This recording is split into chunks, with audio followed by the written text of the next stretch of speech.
বাচ্চাদের টিফিনের জন্য দুর্দান্ত একটা রেসিপি নিয়ে তোমাদের সামনে হাজির হলাম। এই যে দেখতে পাচ্ছ গোল গোল পাউরুটি, এই পাউরুটি কিন্তু মাত্র 5 টাকা। তো এই 5 টাকার পাউরুটি দিয়ে অসাধারণ একটা সুন্দর রেসিপি আমি করে তোমাদের দেখাবো, যেটা বাচ্চা বুড়ো যাকেই দিবে সেই একদম টিফিনে খেয়ে খুশিতে আত্মহারা হয়ে যাবে। তো চলো কি করে আমি এই টিফিনটা বানাই ঝটপট দেখে নাও। প্রথমে আমি গোল গোল পাউরুটিকে এই যে দেখতে পাচ্ছ একটা কৌটোর মুখ এরকম সাইজের মুখটা নিবে, ব্যাস এইভাবে গোল গোল করে চাপ দিয়ে দিয়ে এরকম ছোট্ট ছোট্ট মিনি পাউরুটি তোমরা তৈরি করবে। ব্যাস এইভাবে সমস্ত মিনি পাউরুটি আমার তৈরি একেবারে রেডি। এবার আমি কি করবো বলো তো, এবার আমি গ্যাসে চলে যাব। গ্যাসে গিয়ে বেশ কিছুটা কড়াইয়ের মধ্যে ঘি দিয়ে দিব। এবার ঘি দিয়ে একটা একটা করে পাউরুটি গুলো দিয়ে ভালো করে উল্টে পাল্টে ভেজে নেব। ব্যাস এভাবে ভাজার পরে তুলে নিয়ে এবার আমি বেশ কিছুটা চিনি এই প্যানের মধ্যে দিয়ে দিলাম। আর কি দিলাম বলো তো, 2টো এলাচ, চাইলে দিতেও পারো নাও পারো, কোনো অসুবিধা নেই। এরপরে আমি আস্তে আস্তে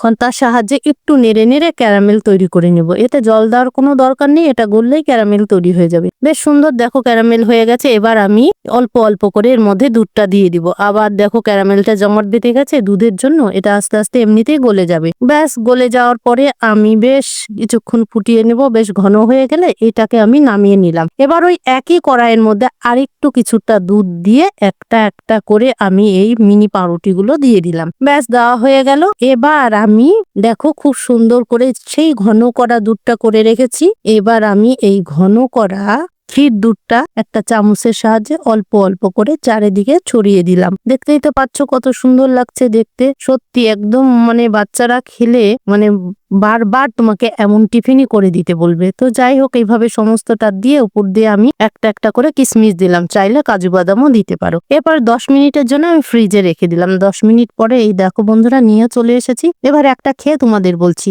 বিশ্বাস করো এতটাই ভালো হয়েছিল সেটা বলে বোঝাতে পারবো না। আমি তো একদম বারবার মনে হচ্ছিল সবগুলো খেয়ে নি, কিন্তু বাড়ির সবাই তো তাকিয়ে আছে আমার দিকে, তাদেরকেও তো দিতে হবে বলো। একবার হলেও বাড়িতে তোমরা ট্রাই করো, দেখো তোমাদের অবস্থাও আমার মতো হবে।